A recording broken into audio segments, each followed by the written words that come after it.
Pero...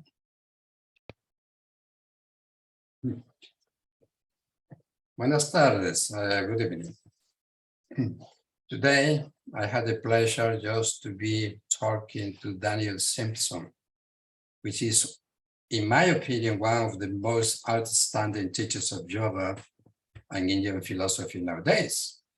You know, he's the author of a beautiful book I just finished reading, a couple of weeks ago, which is none other than this one, The Truth of Yoga, that we hope that soon could be translated into Spanish. Would be that would be nice. Great benefit for those people interested in the practice of yoga and the study of the Indian philosophy. So as I was mentioning, he's the author of this book, The Truth of Yoga, which is a very comprehensive guide to yoga's history, text, philosophy, and practices. I should say that the approach of Daniel is one that combines scholarly knowledge and at the same practice, which is, in my opinion, very important nowadays, since most of the people, real practitioners or followers, but at the same time, you need a very strong base, in order to distinguish or to discriminate how things about yoga move. Daniel is a graduate of Cambridge University and has a master's degree from SOAS, University of London. As well, also, Daniel teaches courses at the Oxford Centre of Hindu Studies, as well as around the UK and internationally.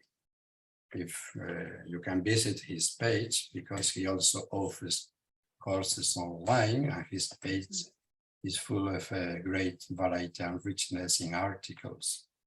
So, Daniel, thank you very much indeed for being here with me. And I am delighted to have this conversation with you about this fantastic and wonderful world of yoga and philosophy. Well, thank you. Thank you for that generous introduction. That's very kind of you, and I'm looking forward to our conversation. If anyone's curious, truthofyoga.com is where they'll find everything that they might be wanting to delve into. Oh, I invite all those people who can see us to visit it. I'm not going to start asking you what yoga is about, because first of all, yoga, everybody knows, although not with a precise thought about what it is. But let's us put it like this. Yoga is full of different methods or different techniques, and people practice it from different perspectives. So nowadays, modern times, the modern yoga is like a monochromatic type of yoga, which means asanas, asanas, and asanas. And at the same time, you add a name, like whatever it is, Vajrasattva yoga, Astanga yoga, and so on and so forth. So I'd like to know your opinion about this modern yoga, how vast it is, how it is spreading all over the world, and millions of people practice it. But I want to know your opinion about if the notion most of the people have about yoga, is it real yoga? Is it only asanas? Is it only a physical exercise? Is it at the same time a type of medicalized exercise in order to gain well-being physically and mentally? Thus, all of this loses the gist of yoga, which is the essence of yoga. A very big question with many, many layers. I think perhaps the simplest way to approach it is to acknowledge something that's very important, I think, that often gets buried in people's ideas of what yoga is. Yoga has never been one thing. There are many approaches to yoga, many schools of yoga, sure, but there are also many different things that get the name yoga.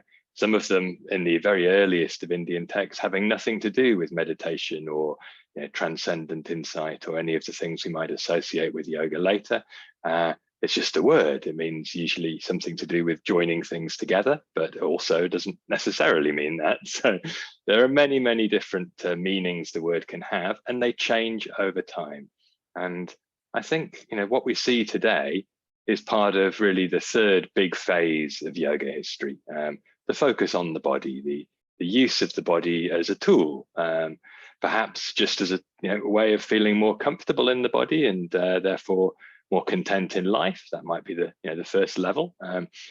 It's also possible through working with the body to work on the mind and subtler aspects of being embodied. And that starts to take us back to the previous phase of yoga history, which was much more about using the body to work on the mind, the medieval physical yoga, which is still very different to what we see today. And even before that, the oldest phase of yoga is really just about stepping away from the world, stepping away even from the body, not really being interested in doing things with the body. Until 1,000 years ago, there weren't descriptions in texts of doing anything with the body except sitting still or putting it through very uncomfortable experiences to try and detach from it. So hold the arm in the air for as long as you can, hopefully the rest of your life. And very quickly it gets painful and you have to ignore the pain. And that's a fast track to the ultimate project of yoga of disconnecting from the need to have reality be any particular way, instead to just be internally focused, facing the world as it is, but very much internal, not external. So giving up a concern for managing external conditions and instead being concerned only with going deeper and deeper inwards until there's actually no real interest in the world at all. So leaving the world behind was the first phase of yoga. Obviously today, not many people are leaving the world behind, but that doesn't mean that they're inauthentic in their yoga practice. It's quite possible to get to some of the richer and more transformative states that yoga texts talk about through doing regular asana practice. And it really all therefore depends on our priorities. It depends on how we understand our objectives, and also how we understand all the other things that have been called yoga in all of the previous centuries. So we need to study, I think, a little bit in order to understand what yoga is. It doesn't just reveal itself automatically.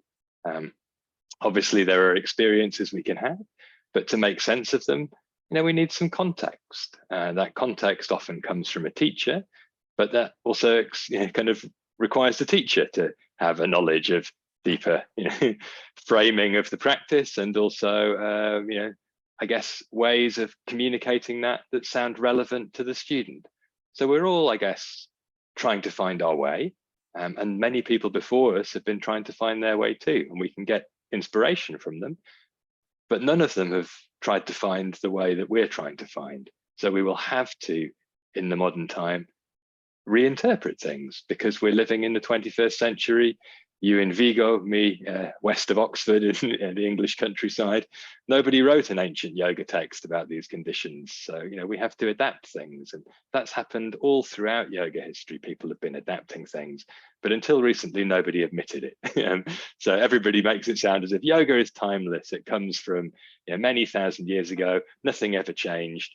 And yet so many things are different now. And I think the more we can understand that history, the clearer we can be about where we are, what we want to do, and how that maybe relates to some of these other things, and maybe keep some of the spirit of those practices or philosophies, even if we don't want to approach life in the same way. And perhaps the simplest way of summing the whole thing up is, if you were to stand at the front of a modern yoga class and ask people, did you come to this room to escape from rebirth? Please put up your hand if you did. Nobody will put up their hand.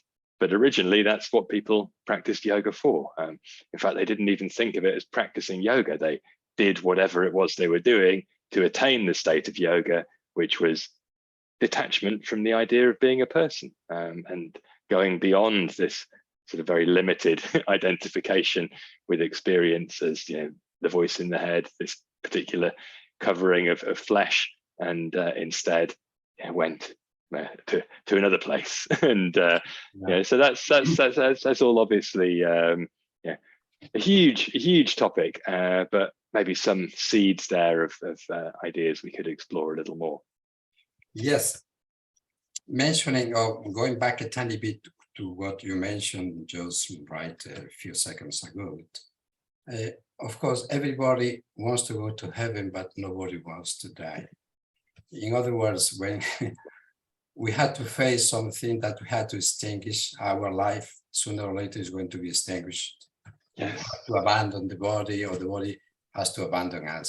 I remember some of the masters I was with. One of them used to say, you know, before you are given the sack, ask for the bill or something like that, you know, in other words. He's trying to say that make the effort in this life in order to go beyond the identification of your body and your mind, which is very typical in yoga. You mentioned quite clearly that in our Western society, of course, we take very much care of our body and our mind. And if you compare this to the asceticism, the tapas, as you mentioned before, you had to be there for 8 years. When you wanted to raising your arm there, when you wanted to bring it down, was impossible because of it's stuck. And not to move, probably not to get any karma. So I want to go through a few words which are very familiar to those people who practice yoga. And for those who don't, I know you are going to explain it quite clearly. Like, for instance, let us take samsara, let us take karma, let us take for a moment avidya. So, in other words, sometimes we talk about destiny, the fatality of life. Life happens because it has to happen. But when we come into the world of yoga or Hinduism, we come across with the word karma. Would you extend a tiny bit about this? Well, the word karma, it's a Sanskrit word that just means action. And action in the very earliest Indian religion was very important. The Vedic religion was all about activity on the part of the priests, making offerings to gods, hoping that the gods would then bless us with the things we needed for a good life. So it was about material benefits in the form of, good weather, enough to eat, fertility, prosperity, good fortune in war. And it was also therefore about the action having particular outcome. And yoga philosophy is the exact opposite of that. It starts to see action as problematic because it has outcomes that affect the mind. And this analysis is there in the earliest of the Upanishads, the Brihadaranyaka Upanishad. And it says, very simply that we have this sort of cycle in the mind. We desire things. We want the world to provide us with our satisfaction somehow. So we resolve to do something to get satisfied. And then we go out and act on that resolve. And this action has a consequence on the mind because we either get what we want, in which case we usually want more, or we get frustrated, in which case we feel annoyed and start to re-strategize. So this sort of process of the interaction of activity and conscious processing, which is often at the unconscious level, let's be honest, is something that just spirals and spirals and spirals. It keeps us acting. So to put it as simply as possible, the earliest idea about yoga was no more action, no more problem. Don't want anything ever again. Don't do anything ever again. Be like these old ascetics, just sit still. And there were some who really did perfect it to the point of give up the body, give up this life. And that's, it's very radical, it's extreme. But hidden in there, I think, is the seed of something that became popularized by the Buddha most clearly, the idea that there's a middle way between total indulgence of the senses, giving in to desire, and also at the same time seeing the possibility of not doing that. Somewhere in between, you can have a more skillful approach to life. And all these different traditions have approached that with an understanding that there is a consequence. So the more we invest in an expectation of an outcome, the more problematic it is. And obviously there's philosophy in the yoga tradition in the Bhagavad Gita that's very strongly influenced, I think, by the Buddha's ideas that if you can just manage the investment in the action, then you don't have to worry too much about the outcome, because it's something that you've already abandoned. You've got no interest in it. So desire is the root of the problem, really, rather than action. There's no reason why we shouldn't act in the world if we can manage our understanding of how we relate to that action. So in the end, karma isn't a problem, but for the earliest yogis, it was. It's just a fact of life. The Buddha really summed it up as cause and effect. There's a never-ending cycle. In Right. Buddhism, there's nowhere to go apart from to see clearly that the cycle is spinning. The reason why I do ask you this question, because it's nowadays very many people say karma is your karma, be careful for karma. And don't have that ego, because the ego is a very big obstacle and you're going to create karma, so on and so forth. People in the circles of yogi circles, they even teachers, they seem to me the most, how could I say that? The most sad and serious people in the world. It's impossible to, and so strict, they look like warriors. They look like belong to the military thing there. Instead of, on the other side, when we come for a moment to meditation or whatever, vipassana or dhyana or whatever, in that sense, you try to control your mind, but everything is so serious, so strongly restricted about your life, that I don't see people who practice yoga like this, with this attitude, enjoy life at all. They suffer it. So I was saying about meditation and mindfulness, they, however, speak nowadays more about metta, loving kindness and this and that. Right. Well, I think you've hit on a very important topic there, really. I mean, traditionally, early yoga was all about restraint. So this first phase of yoga history was just let's get everything under control and disappear. Thankfully, the reason we've got a different idea about yoga, there was another philosophy that was very influential on yoga's development, the tantric philosophy that said, well, okay, everything is just part of this interaction of energy and consciousness, and therefore the body is just another aspect of the divine. All of it comes from this sort of single source expanding out into diversity, and we can find our way back to the clarity of that singularity through any point, including the body. You have to do the right things, you have to get the right teacher, you have to get initiated, chant the mantra, etc., etc. But still, the idea was the body is no longer the enemy. So there is in the yoga tradition the seed of something, we can enjoy ourselves so long as we don't get still attached. So there is this problem of attachment causes suffering, but there isn't a requirement to walk around like a prisoner in your yoga practice. But a lot of people do, because a lot of us come to yoga, I think, to heal ourselves. We're not feeling good, and something about the practice makes us feel better. And often people get addicted to the practice. They need to do it, a lot of it, almost in a punishing themselves way, thinking it will lead somewhere pure. I can speak for myself. A lot of the time that sort of approach just led to me punishing myself. It gave me injuries or made me miserable or lonely or poor, having no income, sitting around living in a virtual cave, but then still wondering, well, how do I then pay the rent? So it's unrealistic, I think, to do those sorts of things. And Buddhism, yes, has the same tradition, but Buddhism is also really, as well as being a monastic religion, broadened out these ideas into a way that people who just live around the monks in ordinary society can still be involved.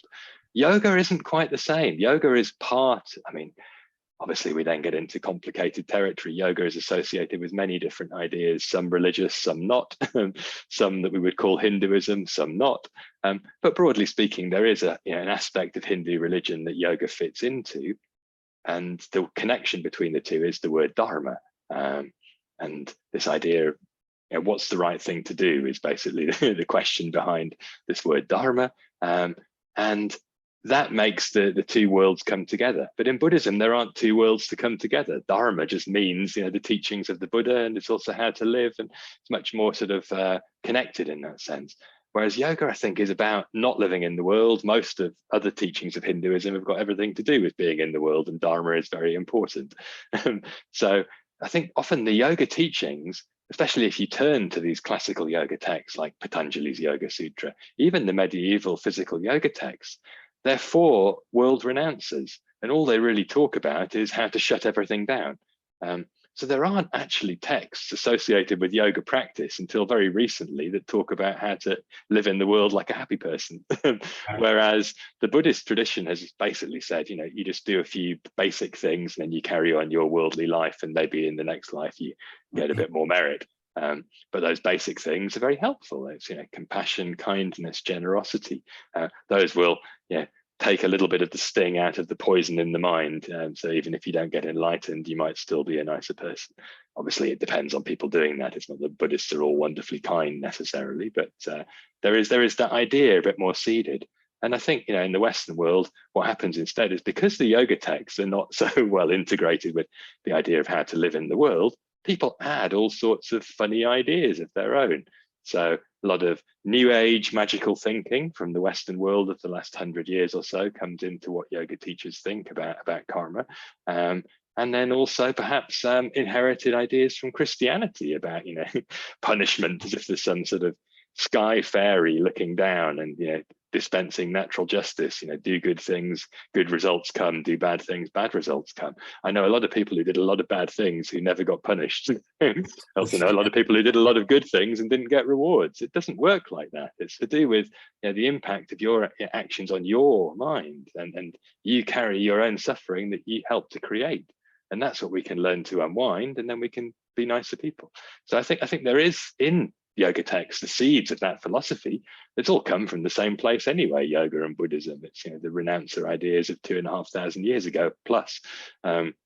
So we can, I think, from that, if we go sort of like archaeologists trying to dig things up carefully and brush them off, we can find instructions on how to live well in the world. But the texts aren't written that way, and actually the ideas in them are always towards this disappearing, not doing.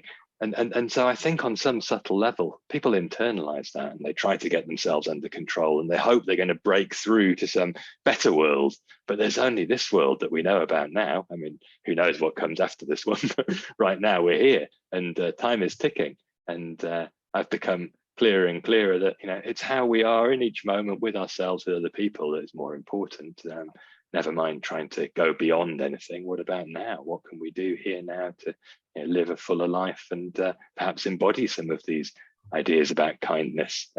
That to me would be a life better lived than sitting in the cave, hoping that somehow I might go up in a puff of smoke, or suddenly be able to read through 20 layers of past lives. Don't you think that all these ideas actually come due to the main texts that we tend to read, like the Upanishads, like the Bhagavad Gita, even the Yoga Sutras of Patanjali? For instance, you go to Patanjali and they mention, okay, yoga is what? Samadhi. Okay, but now, according to our society and our education, we come to know this big debate among the body-mind problem and consciousness. But we just solve this problem and say, no, you just meditate and you do dhyana yoga and you're going to reach samadhi, sampranyata, and then you go into asampranyata, samadhi, whatever, as easy as that. And these other people are trying to, not debate between monism and dualism, mind, body problem, mind, brain, all these type of things.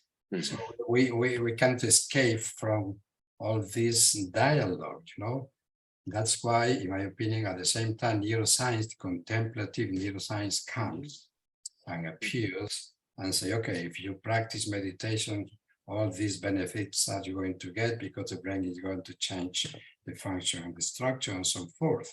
And most of the people nowadays practice, let's say, mindfulness due to that we accept that.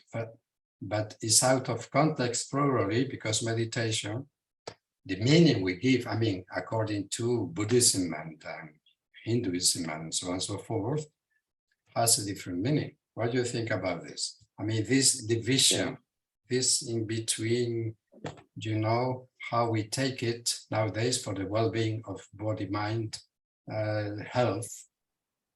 But at the same time, I know asceticism, monks, and so on, so renunciants, sannyasis, and so on and so forth, their aim in life is to go beyond that famous, to go beyond the body-mind mechanisms. You know, I remember being with Ramesh Bashikar, by the way, and he was, no, you had to go beyond the body-mind mechanisms and so on forth, or Punjaji or Nisargadatta Maharaj.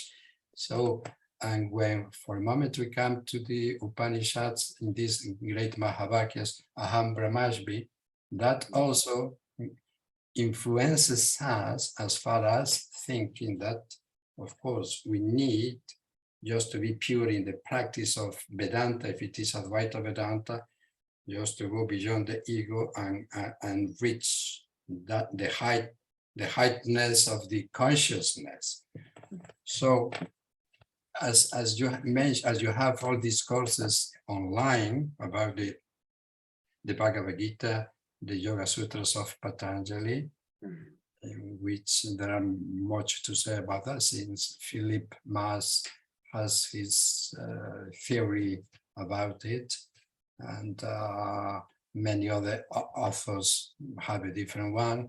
So I'd like to give, you know, like an approach. I know it's a big topic for that. I recommend people to go to your courses and there. So I say it's some part of the Upanishads, you know, and the Bhagavad Gita, where the main yogas are over there, that Vivekananda spoke about them, and therefore anybody can practice yoga from their perspective, from their own personality, I should say. And then the famous Yoga Sutras of Patanjali, or Patanjali Yoga Shastra, whatever you call it. Well, we can obviously overcomplicate things very easily, and humans are very good at that, and academics are particularly good at it. They love complexity and problems, and noting that things don't fit together the way we like to imagine, and there are all these different approaches. They can't all be right. They're contradicting each other. They're debating each other. We can get lost in that forever. But there is a simple common thread to most teachings about this idea of going beyond. And it's very simple. It's just, you are not your mind. I mean, perhaps the simplest summary that I ever read was exactly those words, Eckhart Tolle in The Power of Now. He's stolen lots of ideas from all these ancient traditions, repackaged them in a very, very effective bestseller. But that basic message is it. You are not your mind. You don't really need any more instruction than that.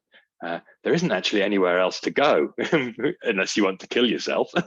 We're still here, but it's just not to be so identified with things in the same way, and particularly not the idea of myself in the mind. So it's not even that the idea, the ego is the enemy. That's another way to just go to war with yourself.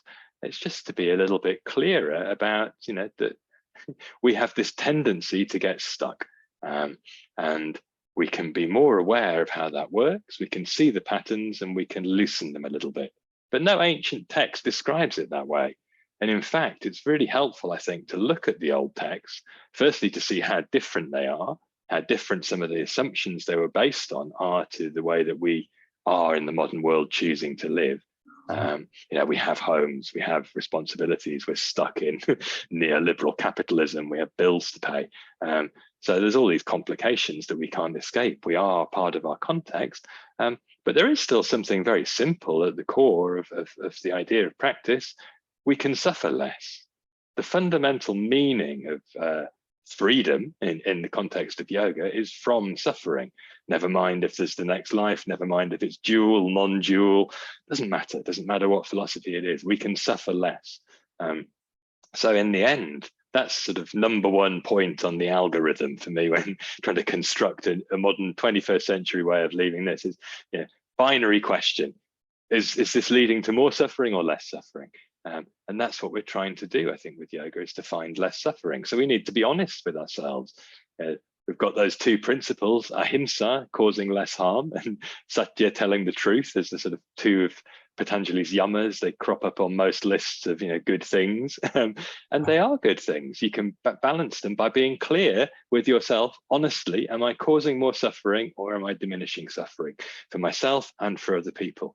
With all of with just those two things, you can build a whole philosophy. Gandhi built his whole political philosophy out of those two things effectively. I mean, he's no saint, he's another human being with his flaws, but it'd be hard to argue that he didn't achieve things and that they didn't inspire people. And I think there's a lot we can do with just those two basic ingredients. And obviously, there's many more ideas in yoga texts. But I do think we have to keep coming back to the reality that we'll have to try and find our own way of integrating this into modern life.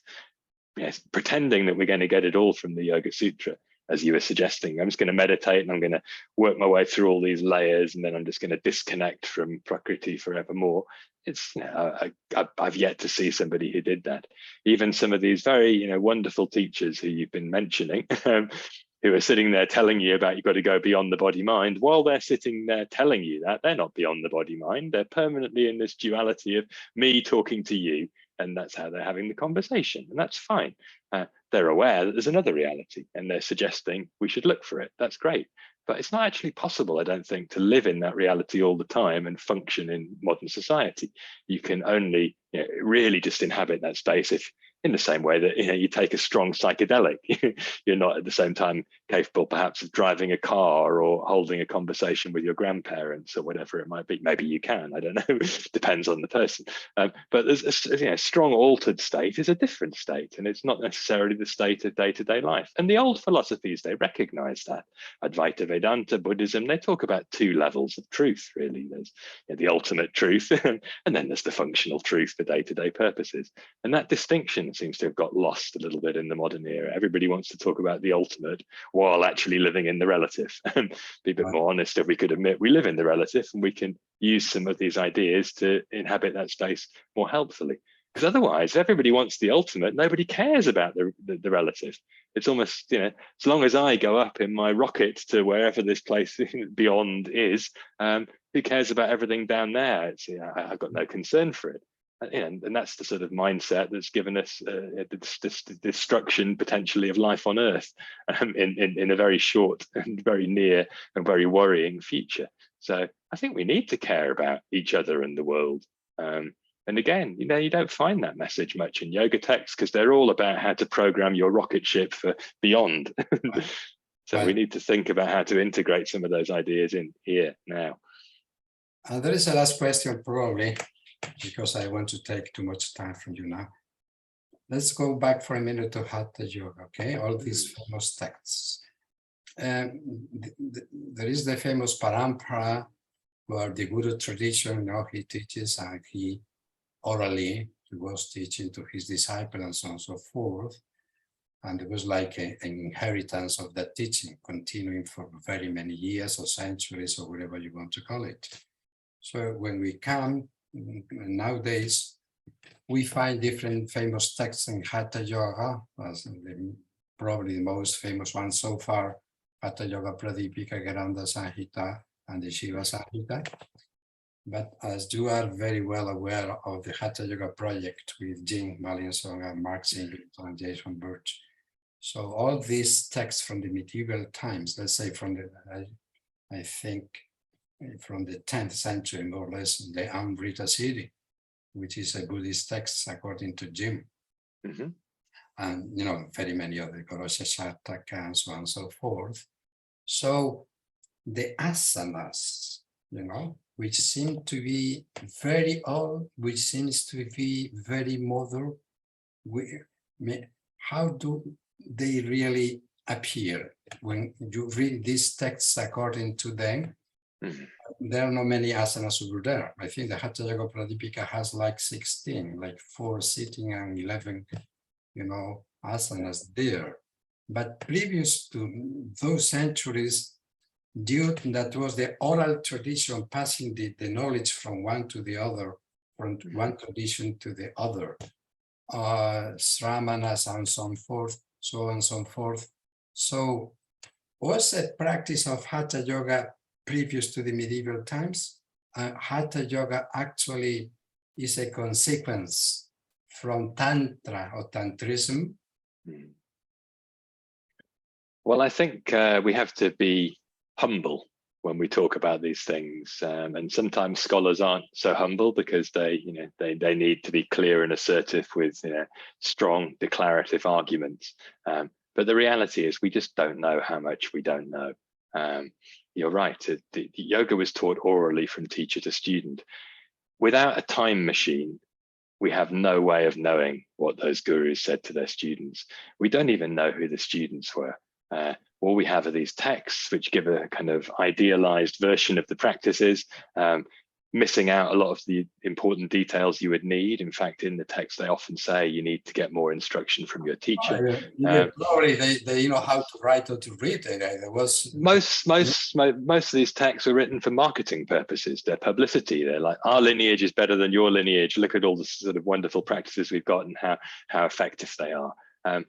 Maybe they're there as a sort of memory guide for teachers of teachers, the senior teachers of the time, just to make sure that somebody's got that knowledge locked away in a cupboard in case anybody needs it. But bottom line, it's an oral tradition. So we just don't know, honestly.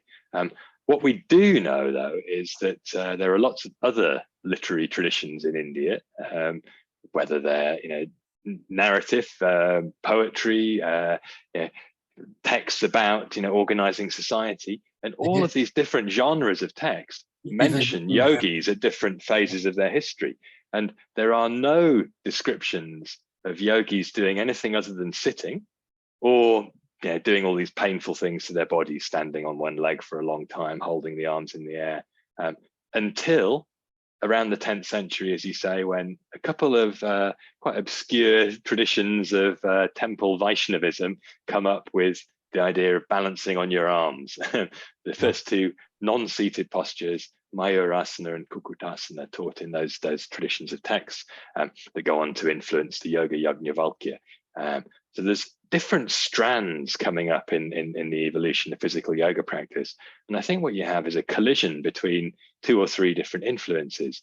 So there was that old tradition of meditative, clarity of vision, turning inwards, seeing beyond. And the Upanishads started that whole conversation and gave the framework for it. Then there's the tradition of the ascetics, who don't really have a philosophy other than we need to stop this problem of karma, and the simplest way to deal with the problem of desire is to hurt myself so that I give up trying to make myself feel better. And there's that. So doing painful things to the body. And then there's the tantric influence, as you say, which is that we can transform the body. We don't have to beat it up or go beyond it. We can live in it and do things with it. And all those 3 things come together. So some texts, the same thing. In early Christianity, the fathers of the desert, they absolutely were the same thing. Yeah, no, you're completely right. And there are many other traditions around the world that are engaged in these sort of different ways of trying to explore, sometimes punishing themselves, sometimes less so, sometimes having ecstatic experiences. But bottom line is that nobody has talked about yogis doing anything other than the punishing of the body or the sitting still and meditating thing until about 1,000 years ago. So Jim Mallinson is pretty confident. I don't know, we can say any more than there are no texts that show that people did Hatha Yoga until about 1,000 years ago, but he's pretty clear that this is a new thing. Why it happened at that time, he can't explain. It just did. But what we can see after that is a slow evolution. And the first text, as you say, the Amrita Siddhi, doesn't call its practice Hatha Yoga, doesn't teach any asanas. Right. It's all about the manipulation of subtle energies in the body, mainly through 3 mudras. And the mudra practice, which is using the body, putting it into a position, holding it for a while and working with the breath, that's the real dynamic practice of medieval physical yoga. The inclusion of more and more asanas, which in the Hatha Pradipika were described basically as warm-ups, things that you do to prepare the body for this harder practice of pranayama, mudra, and eventually meditation. That suggests that there's perhaps increasing popularity of this practice. People who've got less and less experience with being able to sit still or tolerate holding their breath for a very long time. And so there's this need to soften things up a bit. So a bit like, the Westerners come to India and want lots of yoga practice, and teachers start, giving them more and more asana to do, and less emphasis on the other aspects of yoga teaching. But we don't know. We just know that there are more texts speaking about more postures. So whether all they're doing is pulling out of the forest the things that the other practitioners were doing and putting them in text, or whether they're inventing new things, is very difficult to say. But again, I think we can notice one very important thing. No text before the modern era talks about sequences of postures. So the idea that postures were the practice is a modern thing. You find that in 20th century texts onwards. The only thing we do find is, which is why one text in particular that the Hatha Yoga Project has been working on is really interesting, the Hathabhyasa Paddhati, it's called, the Manual of Physical Practice, basically. Looking in that text, there are lots of complicated postures. Some of them are practiced one after another, and they're organized in groups. And they've clearly got some influence from other things that people did with their bodies in India in the 18th century, whether it's wrestling, martial arts, dance, other things that required strength and flexibility. And it says that the point of posture in that text is to make your body strong and flexible. It then goes on to teach other aspects of yoga as well. But this idea, that's the first place that you start to hear about those two things, using the body for its own sake and joining postures together to get more strength and flexibility. Otherwise, there were different things. That comes later with the Ashtanga Yoga of Pattabhi Jois, or what? Well, that seems to be the suggestion. The suggestion is that this text might have been one of the inspirations for Krishnamacharya to present what he presented to people like Pattabhi Jois, and that Pattabhi Jois then systematized as Ashtanga sequences. It was copied, this text, into another text called the Sri Tattva Nidhi. Most of the postures appear there, made in a different order with illustrations. And the scholar Norman Schoeman put together a very interesting book, The Yoga Tradition of the Mysore Palace, in the mid-1990s, that really started this process of investigating where do all these postures come from. He practiced with Iyengar even before Iyengar had an institute in Pune, and he was just curious. Here we have all these things that everybody does, but they're not in any of the texts. We're still no closer to an answer, but standing postures, sun salutations, linking everything together, no evidence of that even in the 18th century. So these seem to be new ingredients that come as people get more and more focused on using the body. And that's, I think, part of the modernization of life, and the fact that all around the world, people get interested in physical fitness in the 19th century and early 20th century. It's to do with an attempt to make yoga more popular by Indian teachers in the early 20th century, consciously trying to produce something that could be packaged in classes for people who didn't want to renounce the world. And obviously that's what we've now taken and run with. And then maybe just very simply, there's obviously the old yoga text said, asana is a preliminary, and it leads to meditation, perhaps, if you do it in the correct way, if you then go on to do some meditation. There are also descriptions of physical benefits. So the idea of health and wellness gets developed. And once that starts, then this is the most accessible way in. You can also develop your concentration through paying attention to asana. So it's appealing, and it's got a life of its own now. We can't reverse it, but it would be fascinating to know where some of these things have come from. And in the end, I don't think we're going to get an answer. I think it's one of the eternal mysteries of the yoga tradition, where all the postures came from, how many there ever were in the first place, whether Hatha Yoga goes back longer than we think. The problem is really, what can we prove? And if we're going to talk about this stuff academically, we have to have evidence. But my gut instinct is perhaps we'll never know just how much was going on beyond the radar. It's like, as an example I like to use, if somebody tried to say that they knew everything about me based on what I post on social media, they obviously would be having a very, very limited perspective on what I am. They might have some good guesses based on seeing through my psychology, the way I write things or whatever, but they're still not going to know that much about me. And that's all we've got for the yoga tradition, the equivalent of a few social media posts in these texts.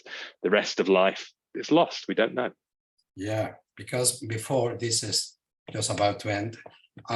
Before, I used to go to India to see gurus, different gurus. They used to come then to the West.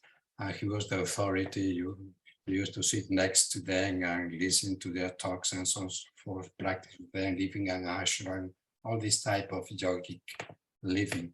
Nowadays, the academics like yourself and many others are putting a different base or basis over there, you know, in order just to study from a different standpoint, and at the same time, just see where this thing is coming from.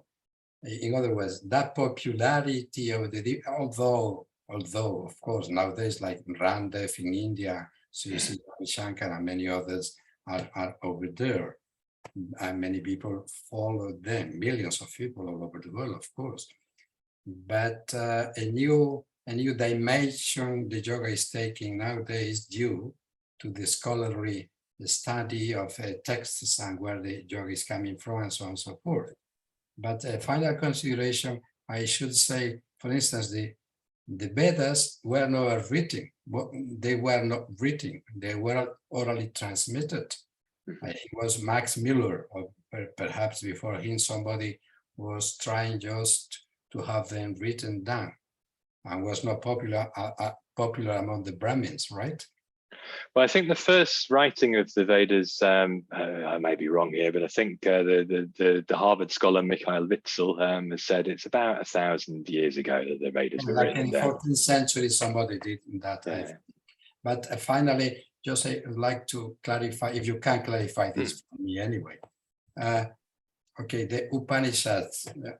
Okay, you mentioned this book in your course. You're going to teach about the Upanishads. Yes, that's right. Yeah. So very well written. Brihadaranyaka Upanishad, Chandogya, Kata, and so on and so forth. You got them written here. So if this knowledge was transmitted orally, when was it written? Because you go to the Upanishads and you date them back around the 800, 700 BCE or whatever. So how is it possible to have such a faithful way of writing all the contents to start with? Well, in the introduction, Patrick Olivelle does say any attempt to date these things any more precisely than a couple of centuries is going to be, crazy guesswork. So no one really knows, to be honest. But there are a few things that scholars have worked with over the years to try and make sense of things. At least the Chandogya and the Brihadaranyaka Upanishads seem to be talking about ideas that the Buddha is then arguing against.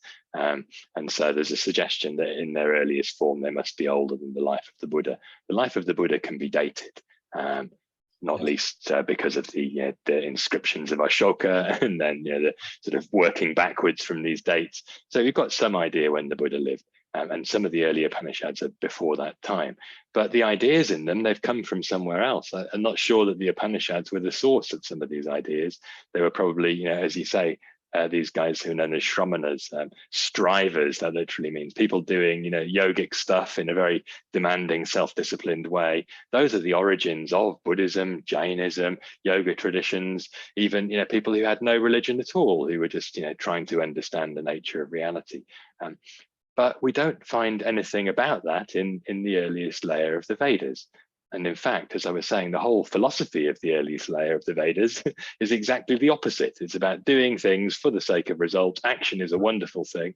It's all about action, and it's all about the gods. The Brihadaranyaka Upanishad says the problem is that we can be the same thing as the gods, and the gods don't like that. So we've disappointed them because we no longer need to do the ritual. So they've just completely ripped up the whole of the earlier Vedic religion. So I don't think we can realistically claim that predates those earlier Vedas. No one really knows the earliest date of the Vedas, as you say. But again, there's educated guesswork based on the migration that is described in the Vedas themselves. These are groups of people, they're nomadic, they're moving eastward across northern India, and they're coming into conflict, and they're asking the gods to bless them in their battles. So there's suggestions from the texts themselves about when they were composed, but we can't pin it down for sure, and nobody knows what was there before that either. So many mysteries, but like the battlefield in the Bhagavad Gita and so on and so forth. So that's so many discussions about that. Just to end up, if you would like, I think, do you know any story that can illustrate something of the teaching of yoga? A short one? It comes to your mind? Well, I've just been preparing this course on the Katha Upanishad. I mean, it's on the whole of the Upanishads, but the Katha Upanishad is really the centerpiece. It's the only early Upanishad that talks in detail about yoga. There's also the Shvetashvatara Upanishad, but that's a bit unclear what date some of that yoga stuff creeps in there. And the Katha Upanishad has a very simple story. It's about a young man who winds up having a dialogue with death. And to cut a very long story short, he gets to ask death 3 questions, and the first 2 are they're quite sort of I guess worldly in the first case and a bit esoteric in the second case. In the third case, it's very clear and very straightforward. Your death, you know the truth about what happens when this body is no longer here. So tell me. And death doesn't want to tell this boy the answer, and he has to earn the right to get an answer. And the way he earns the right to get an answer is to not be interested in material things. Death tries to bribe him with money, with beautiful women, with promise of wealth and land and all sorts of other stuff. He's not interested in material results. He wants spiritual insight. So that's the first lesson, really, as a yoga practitioner. If you haven't got that, hunger for something beyond the material world, then all you're going to do is use yoga to rationalize the same old stuff. In the same way, we all know yoga teachers who are more attached to the body than anybody else, and who are more egomaniacs than anybody else. Right. But you can use it to go subtler. And death tells this guy Nachiketas, there are really 2 things in life: that which is beneficial and that which is temporarily satisfying. And most of us, we get sort of hooked on this temporarily satisfying stuff. You've proven that you're not satisfied by that. You've proven you're interested in the beneficial. So now I'm going to tell it to you. And he gets this sort of insight, which is basically the model for chapter 2 of the Bhagavad Gita, explaining that the Atman is timeless. You just have to see through your illusion. And the way to do that is to turn inwards, and it's located in the heart. So I think we can build out of that, a very, very, very simple philosophy of it's not about what's between your ears. It's about the quality of what's in here, and opening into that and trying to live with the wisdom from that place might make it a little bit easier to be less obsessed with stuff, status, and the idea that something's going to survive me, a quest for immortality in the sense of doing impressive deeds. Instead, maybe you live on in people's memories by being a nice person, and focus instead on this path of what is beneficial. And that's the same language that the Buddha was using. He was talking about trying to cultivate that which is wholesome, beneficial, skillful, and get rid of all the stuff that's unhelpful, unskillful. So the yoga path's very simple. We just have to keep weighing 2 things up. Everybody wants to talk about oneness and non-duality, and that's a great way to switch the brain off. Right. Yoga requires the brain to be on, so assessing all the time, helpful, unhelpful, suffering, less suffering. So it's basically that. It's a balancing act, and that's the kind of balance that matters, not whether you can do a fancy posture. I quite agree to that. Okay, Daniel, thank you very much for your inspiring, and wise words. Oh, thank you. I must give all credit to my teachers, to be honest. I wouldn't know any of this if they hadn't shared it. I am quite sure it'll be of great help to the people who are going to see this video. And really, I am very thankful for your time, and the way you have been expressing all these type of things, and finishing with this beautiful story of Nachiketas and Yama, Lord Yama. And anyhow, so we'll be in touch, and we'll see this and announce it. Si es posible que este libro de Daniel pueda ser traducido al español. We'll try just to convince somebody in order to translate your book into Spanish. That would be wonderful. Beautiful gift for all of us over here. So thanks a lot again. Okay. Thank you. Thank you again for inviting me. Yeah. And likewise. We'll be in touch. Okay. Thank you. Thank you, Dan.